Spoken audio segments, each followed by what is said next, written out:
उत्तर प्रदेश में skill development के तहत कह सकते हैं जो बच्चे ऐसे हैं जो आईटीआई करके आते हैं उनका 2021 के आसपास उन्होंने अपना फॉर्म भरा और उसके बाद एलिगेशन ये है कि आज तक एग्ज़ाम यूपी ट्रिपल एससी नहीं करा पाया है।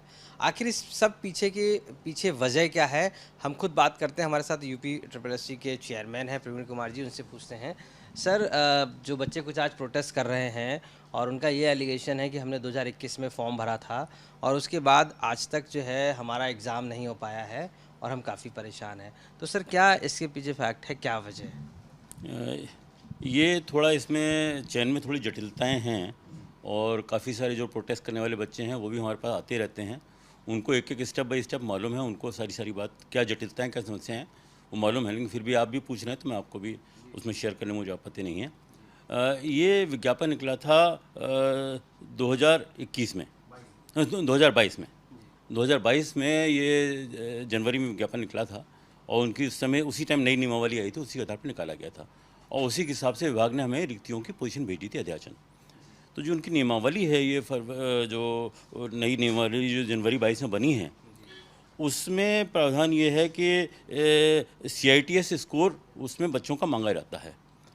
तो इसमें कुल मिला के शुरू में जो अध्याचन आया था उसमें 59 तरह के पद उनके आए थे। जब विज्ञापन निकल गया और हमने भर्ती की प्रक्रिया चालू कर दी, उसके बाद कई सारे बच्चों ने ही आके हमें बताया कि साहब कई सारे ट्रेड इन्होंने ऐसे उसके पद दे रखे हैं जिसमें CITS स्कोर होता ही नहीं है। तो इसको फिर हमने विभाग के साथ टेकअप किया।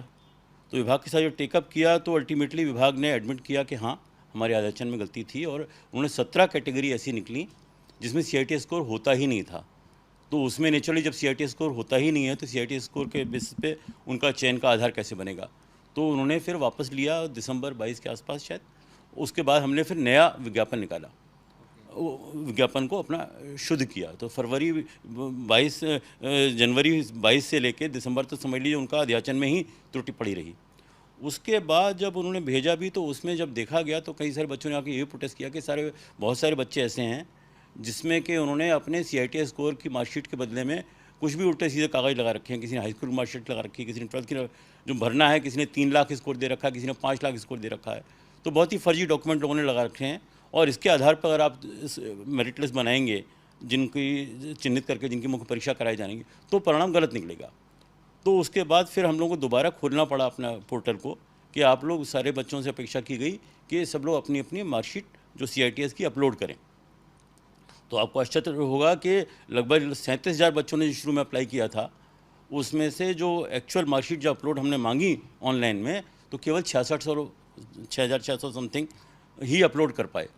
यानी कि लगभग करीब 30-31,000 तो बच्चे फर्जी थे ही थे जिनके पास CITS मार्कशीट नहीं थी, लेकिन उन्होंने ज़बरदस्ती अपना फॉर्म भर दिया था। अब ये 6,600 के जो अपलोड हुए हैं, अच्छा इसमें अभी भी कुल मिला के 42 ट्रेड हैं। अब उसमें कुछ बच्चों ने 2 ट्रेड में अप्लाई किया है, किसी ने 4 की में किया, किसी ने 16 में किया है, कुछ ने सारे 42 ट्रेड में अप्लाई कर रखा है। अच्छा इसमें भी जो CITS मार्कशीट है इसमें भी कहीं पे 900 पूर्णांक हैं, कहीं पे 1200 पूर्णांक हैं, कहीं पे 1700 पूर्णांक हैं। कोई यूपी का है, कोई चेन्नई का है, कोई किसी स्टेट का है, कोई किसी स्टेट का है। तो हमारे पास ये विशेषज्ञता नहीं होती है कि वो जो प्रमाण पत्र दिए भी गए हैं वो जेन्युइन है कि नहीं है, क्योंकि जो नियमावली जो है वो ये कहती है कि सबसे पहले जो बच्चों का CITS स्कोर है उसके आधार पर उनकी मेरिट लिस्ट बनाई जाएगी और मेरिट लिस्ट के आधार पर उनके 5 गुना जितने पद हैं उसके 5 गुना बच्चों को शॉर्टलिस्ट किया जाएगा और फिर उनकी परीक्षा करी जाएगी। तो परीक्षा कराने के लिए पहले ज़रूरी है कि उनकी मेरिट लिस्ट बने। मेरिट लिस्ट बनने के लिए पहले ज़रूरी है कि उनके मार्कशीट सारी अपलोड कराई जाए, उनकी एंट्री कराई जाए। तो ये पिछले 3-4 महीने से हमारे यहाँ जो है विभाग ने हमने कहा विभाग से हमने मदद मांगी और विभाग ने हमारी मदद की भी है। उन्होंने यानी कि इसमें विभाग जो है वो पूरी तरीके से फिल्टर कर रहा है और वो विभाग ने विशेषज्ञ उपलब्ध कराए हैं जो कि लगभग 22,000 जो फाइलें तैयार हुई, क्योंकि अलग अलग बच्चों ने अलग अलग ट्रेड के लिए अप्लाई किया है। किसी ने 2 के लिए, किसी ने 4 के लिए, किसी ने 12 के लिए, किसी ने 42 के लिए। अब उनकी हर एक की अलग अलग फाइल बनी है। तो हर एक की फाइल बना के वो सारे एक एक चीज़, एक एक डॉक्यूमेंट एग्जामिन करना पड़ रहा है। क्योंकि अगर एक भी बच्चा ऐसा है जो पात्र है उसे छूट गया तो वो कल मुकदमे में चला जाएगा और कोई भी अपात्र आ गया तो वो भी मुकदमेबाजी का कारण, विजिलेंस जांच का कारण बनेगा। तो एक एक चीज़ वो विभाग के लोग चेक कर रहे हैं और विभाग की जब इसमें करीब करीब चेकिंग काम काफ़ी हद तक पूरा हो गया है, अब उनकी फीडिंग का काम चल रहा है। फीडिंग करने के बाद फिर हम जो ये समझ एक रिजल्ट नहीं है, एक तरह से 42 रिजल्ट होंगे केवल शॉर्ट लिस्टिंग के लिए। वो हर ट्रेड के लिए हमें निकालना पड़ेगा कि उसमें देखना पड़ेगा कितने पद हैं, तो उसमें जितने भी 5 गुना निकालेंगे तो जनरल के कितने हैं उसके 5 गुना, ओबीसी के कितने उसके 5 गुना, कितने शेड्यूल कास्ट के उसके 5 गुना, दिव्यांग कितने उतने 5 गुना, और जितने डिफेंस डिपेंडेंट फ्रीडम फाइटर हैं, जितने भी स्पोर्ट्समैन हैं, हर पद के लिए हमें 5-5 गुना शॉर्टलिस्ट करने पड़ेंगे, फिर उनका तब जाके हम एग्ज़ाम करा पाएंगे। तो इसमें जो नियमावली में कुछ ऐसी जटिल, अच्छा हमारे लिए बाध्यता है कि जो भी हम चयन करेंगे वो नियमावली के प्रावधानों के अनुसार ही करेंगे। कुछ भी हम जरा से भी दाएं से बाएं कर देंगे तो इमीडिएटली कोर्ट से जाके स्टे हो जाएगा। यही बच्चे इन्हीं में से कुछ जो सेलेक्ट नहीं हो रहे होंगे वो जाके कोर्ट में जाके लटका देंगे। तो हम ये नहीं चाहते कि कोई भी चीज़ ऐसी प्रक्रिया में ऐसी कोई प्रक्रियात्मक त्रुटि रह जाए जिसके कारण ये फिर हमारा इसको चुनौती दी जाए प्रक्रिया को, और उसमें फिर हमारा रिजल्ट अटके। सवाल इस बीच में ये है कि इतना जो प्रक्रिया में समय लग रहा है, क्या ये अमूमन सभी भर्तियों में इतना लगता है, या आपको लगता है कि विभाग की तरफ से इसको फिल्टर करने में समय लग रहा है, या इसमें ऐसा बता दें कि इसमें नॉर्मली होता है कि ज़्यादातर नियमावलियों में ऐसा होता है, ज़्यादातर जो होते हैं चयन होते हैं कि उसमें डॉक्यूमेंट वेरिफिकेशन हमारी लास्ट स्टेज होती है। बिल्कुल रिजल्ट फाइनल रिजल्ट निकलने से पहले लास्ट स्टेज हो, पहले हम एग्ज़ाम करा लेते हैं। एग्ज़ाम के बाद कहीं किसी में टाइपिंग होता है, किसी में फिजिकल होता है, मेडिकल होता है, सब कुछ होता है। सब कुछ हो जाने के बाद जो बच्चे फाइनली चयनित होने वाले होते हैं उनका ही केवल हम डॉक्यूमेंट वेरिफिकेशन करने हैं। तो मान लीजिए हमारा किसी के लिए हमने 10 लाख लोगों ने एग्ज़ाम दिया, 14 लाख लोगों ने एग्ज़ाम दिया।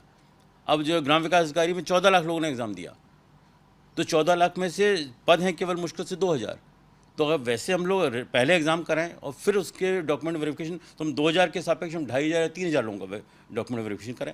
और सबसे ज़्यादा टाइम कंज्यूमिंग चीज़ जो होती है वो डॉक्यूमेंट वेरिफिकेशन होती है, वो फिजिकली एक एक आदमी का देखना पड़ता है। इस वैकेंसी में लेकिन अगर उल्टा होता कि हम पहले 14 लाख का डॉक्यूमेंट वेरिफिकेशन करते और फिर उनका एग्ज़ाम कराते तो फिर उल्टा दिक्कत हो जाती। तो इसमें दिक्कत इसीलिए आई है कि पहले हमें CITS स्कोर सबका लेना पड़ रहा है, सबके डॉक्यूमेंट वेरीफाई करने पड़ रहे हैं, मान्य है या अमान्य है। क्यों एक भी जरा सी भी चूक हो गई तो कोर्ट में अटक जाएगा जाके।